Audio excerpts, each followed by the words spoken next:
Let's see. Moving on. All right, with on the Xbox One, there are pictures out that actually shows the back side of it, and you got your typical plugins. You got your power plugin, you got your internet plugin. But the funny thing we noted was that there were two HDMI ports, and there's an HDMI in and an HDMI out. And for a while, we didn't know why there was an in, because really, if Xbox does television and movies within its own system, why would it need an Xbox in? But then, Steve-O, you said... Oh, you mean out, I think. No, because it would go from... Anyways, it's the DV... to use DVR services, you still need a DVR. So that's where you would plug the DVR into the Xbox in order to use DVR-like services. And then you route the 360 to your TV. Mm-hmm. You still have to do that. You still have to have the box, and you can't use the Xbox One to control your DVR. They somehow change that in the future, which would be interesting. It's very possible. Very possible. Universal remotes are things, so that would be okay. But so you'll have your controller, and you want to do multitasking, and you have your remote. I don't have 3 hands. And most people aren't going to be smart enough to do it anyways. It takes away the advantage I originally thought they were going to have. I thought they were going to be consolidating all this stuff down into one box, which, great idea. One entertainment source. No, you still need the other big giant. Do you know how big a DVR is? It's huge. Well, the thing is, it's because there's multiple brands of DVRs between the different TV providers, between dish and cable and what have you, and if they could honestly take the DVR and shove it in the Xbox One for all the companies and all their stupid advantages, you can record this many shows and this many shows because of our DVR. Yeah, and then your service provider could. There's so many ways they could. If they could do raising hands in the air, it would be the next step in home entertainment, honestly. Yeah, it would, because. You know how... And then what's the bane of when it comes to home entertainment systems? Cables. Yes. And cable management. Cables. When the Xbox has DVR, then you have my permission to die. I have to stop. You're very bad at the Wilson. Because in a really good home entertainment system, you've got your professional sound if you want to go that far, or you just have TV sound. You can do both. But then you got a box for this. You still got your VCR because that you never know when you're going to need that. You got your old DVD player. You got your new Blu-ray player. I'm pretty sure VCR at this point is officially dead. It's no, that's what the Xbox One is. It's a VCR. What if it did just have a VHS? No, seriously, the thing is, Xbox One is the size of a VCR. I was thinking VHS. I was like, no, that's basically dead. Release Aristocrats on the DVD. I'm keeping my VHS. The Aristocrats. Aristocats, actually, sorry. I was like, you do not want to watch a movie called The Aristocrats. Is that a joke too? Just a long-winded story, and then the Aristocats. No, the Aristocrats is a amazing joke. Is amazing. But the Aristocats is like my favorite Disney movie. Oh, I just cracked. Really? That's odd. I mean, I respect it, but it's odd. But that's not what we're talking about. Disney movies next week. Let's get back on the subject. Yes. All right. So, big rumor for Xbox going into the press conference was always online. Is it going to always be online? They said no. The answer is kinda. It's quasi always online. It is confirmed that it needs to be connected online every 24 hours. I don't know what that means 100%, because it's very vague. What happens if you don't have it connected? It explodes. Every 24 hours? So basically, right now, in all our minds, is like Jack Bauer's 24. The moment you take it off the internet, there's the clock just constantly ticking down, really dramatically. It just appears on the front of it. And you're just like, what? And we don't know what happens when you reach 0 hours. It turns into a miniature Terminator and starts killing everyone. See, my thought is, but why does it always need to be connected within 24 hours? So they can spy on you. But it's the government. Okay, it's not always going to be online. Why does it need to be every 24 hours? I don't understand that. I feel like it would make more sense for it to just always need to be online to Yeah, work. it would make more sense. But no, they're just like 24 hours because there's so much of this like just bad voodoo juju around always being online because people are like, well, what if we live in Kansas? Which is a valid point if you live in Kansas. I'm just assuming Kansas has terrible. No, they got Google Fiber, bro. Oh, they got Google Fiber? Let's move to Kansas. No, you gotta switch to like Nebraska now or something. Nebraska. Yeah, that's Why did they get Google Fiber? Never mind. Because remember, that's for another time. For another time. I'm still mad though. But the thing is, okay, with Steam, you can technically run it off once you get your games downloaded. You can run offline indefinitely, technically. Yeah, I mean, you just don't have a lot of like the features that come. You don't have, the community friends list, which is the only reason. Essentially, all the online stuff. Yeah, the cool stuff. You essentially don't have Steam, but you have your games, and they still work. Right. Which, as a gamer, I don't really care so much about online. I mean, friends are cool. I mean, that's nice. I care more about the games. You play a lot of RPGs, too. I play a lot of RPGs. Like, most of my time is spent offline. If I ever play an RPG, I'm not signing online because I don't want, this faggot came online. I don't want to see that. I just want to play my game. That's actually a name of one of his friends. Yeah. But the thing is with Steam as well, once you can also go online and connect, but you can have your status offline with the friend. So you don't even have to. You can shut it off, but still be on. So yeah, you get the best of like it's all like three friends worlds. with benefits things you get. Yeah. All of the features, none of the commitment. Yeah, that's pretty much it. Because once they fix the bug where you don't have to be online to go into offline mode, that fixed things. That's okay. Okay, what's next? Anything else? Okay. All right. So going back onto the topic of backwards compatibility. Yes, there is no backwards compatibility for Xbox. Now, as a launch title, like as a launch console, as it's launching, launch. Okay, as the console launches, there's not a lot of titles. There's not a lot of titles that are going to be out on launch, and even within the first couple months, there's not going to be that many games. So, not having backwards compatibility kind of stinks because then your console's not being used as effectively as it could. One comparison I thought of the other day was PS3. PS3 launch, I think it's $600 model. I'm not sure about the other model that was available on launch, but the $600 version had backwards compatibility.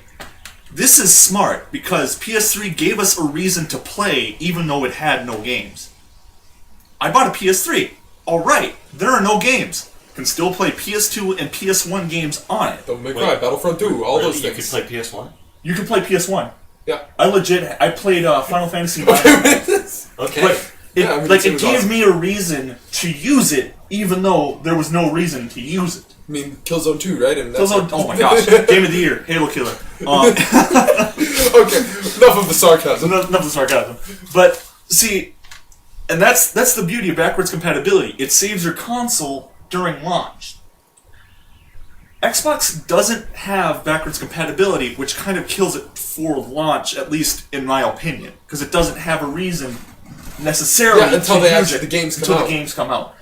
See, PS4 also has this problem about they don't have backwards compatibility technically. They did say that they're going to have PS3 games available to stream. That service I don't think has been commented on too much since it got announced, but they're still kind of offering a method of being able to play PS3 games, even though it's not backwards compatible. So, I feel like no backwards compatibility kind of hurts it a little bit. I think it could hurt it a lot, personally. Like, I may still get it. It depends on what's announced, because this game, Destiny. For sure. By Bungie. I want that game. If I can get it on a next-gen console, I want it on a next-gen console. Is it worth a day one purchase for you? I don't know. There's not enough about that game, not enough about future games after that. I'm not going to buy a whole console for I believe Watch Dogs is also confirmed for Xbox One, and that's the launch title for that is right around the Xbox One launch. But even with Destiny, Watch Dogs, I don't It's know. 2 games. It's a what? Probably going to be $400 or $500 purchase for 2 guaranteed games. I would most people, well, at least that aren't day one buyers like by Yeah. default.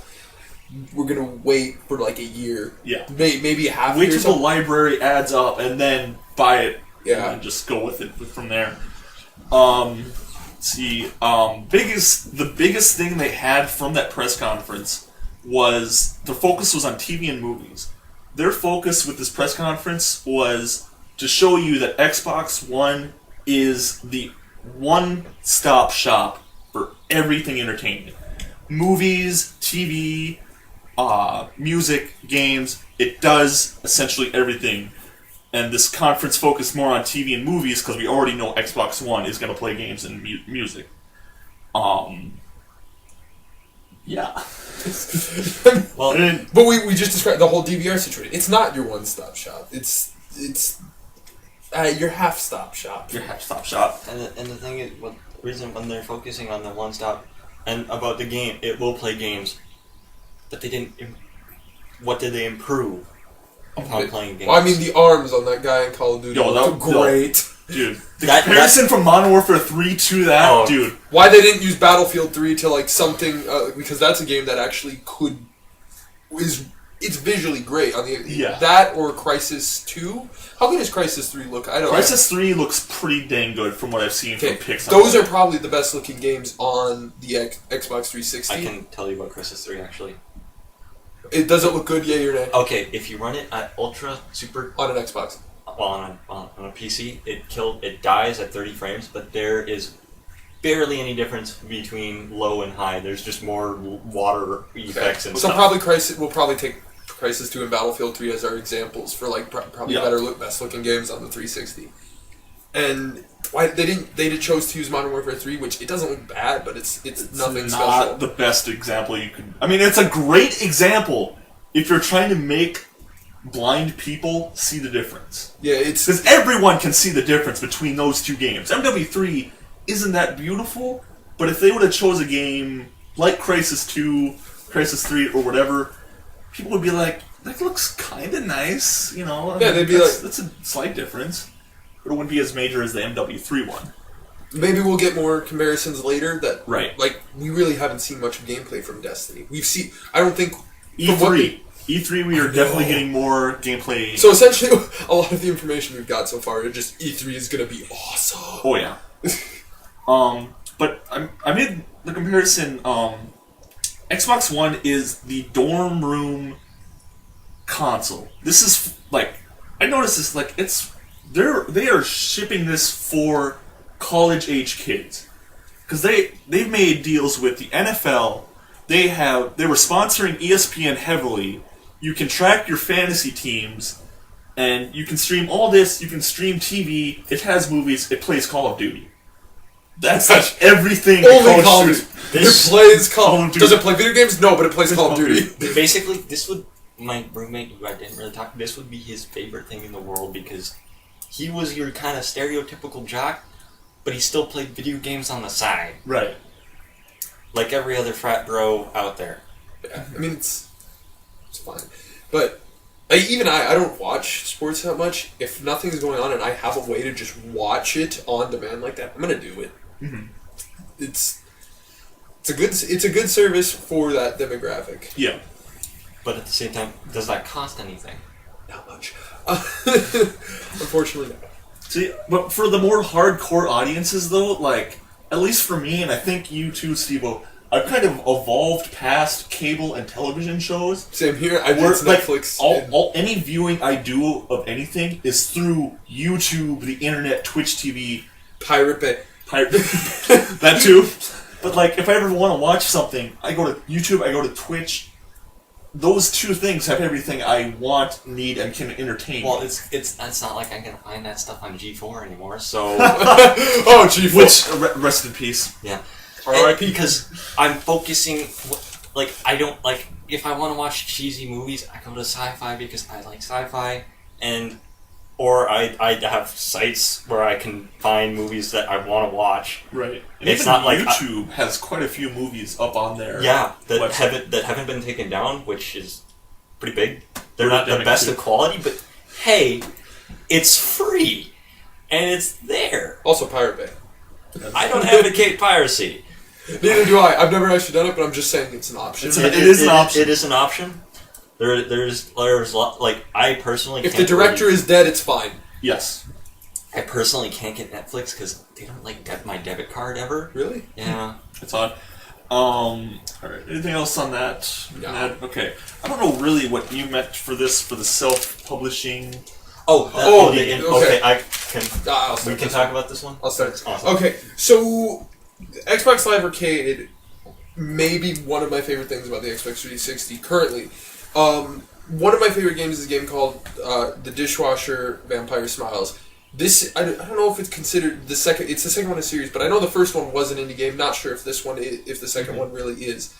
But the Xbox Live Arcade allowed for self-publishing of video games, and so did a lot of other sources. And this is how these indie developers would get their games out without having to deal with a lot of legal troubles, and which usually would just bankrupt them anyway, because they don't have that much money to stand on. They're really banking on this game trying to do good or well, and so now with the Xbox Live Arcade and the Xbox One, they're taking away this ability to self-publish, and now they have to go through a service through Microsoft, which means I don't know if this is going to cost them money. If it doesn't, it's not as big of a deal, but still, it's them essentially making a game, betting all of this time on it, and it still could just get shut down without it ever seeing it, which means there was actually an interview on, I think it was Kotaku referenced it, and it was on Flash. Was it called Flash News?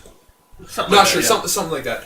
And he was talking about because of this, these indie developers went over to Sony because they can still self-publish, and then Sony gave them the rights to self-publish. Right. Because when you publish, you self-publish, that IP is yours, and you have complete creative control, and no one can touch it at all. There's no contract involved. Right. Stuff like that. So, Well, okay, so on Netflix there's a wonderful documentary called I think no, whatever. indie game. Yeah, indie game, like whatever. Watch it. It's awesome. I haven't It's watched really that whole good for thing me. yet. It is interesting though. Well, the thing with indie, like I can Super Meat Boy, how you essentially get an indie game out there is you start working on it, and then you call up Xbox, whatever, and say, "Hey, I've got this game, and I want to put it out on your system," and you send them a copy, and they approve it. That's as far as it went. They just yes, no, it's cool, yeah, we'll sell it. And they were not very strict about what they let on. There's some There's no Mika, no Luna, no the cat. But That got on now, with the no self-publishing, they can't just call them up and say, "Hey, you have to go through a middleman." Which is of course run by Microsoft. No, it does. I don't think it has Or to is- be Microsoft, but Well, I mean for you have to go through someone else to do the talking for you, and that because they have one thing in mind, and that is making safe money. It's all about the Benjamins. It's all about the safe Benjamins and not the risky Benjamins. They want money, and that's all they want. They don't with regular like indie developers. It's their life. They either win or they lose. They don't care because this is their baby. Right. But with a middleman, this is my money on the line. which is understandable. They are also trying they to make are money. We're not business. saying that these people that do this, they're not bad people. They're- It's not them. They're not the problem. It's just that they have a business model and not an ideal, Yeah. which could either I don't really know. It could really, really harm what's put out there in innovation in the indie realm. It can't, which is why self-publishing is such a valuable asset. Or things like it. I know there are systems like it that help, that kind of cut out that middleman, but it's still kind of present, kind of like a watch line, just kind of push things along. But it's honestly, it's a bigger loss than people are going to realize, and it's going to be felt later on. Well, it might just shut people out of developing altogether. For Yeah. like, I have to go through a middleman to dev for the 360, whatnot, for the one, and say it's a huge hit, right? But that's still a thing. I don't want to dev for that, even though I like it. Darn. And so they go to a different platform.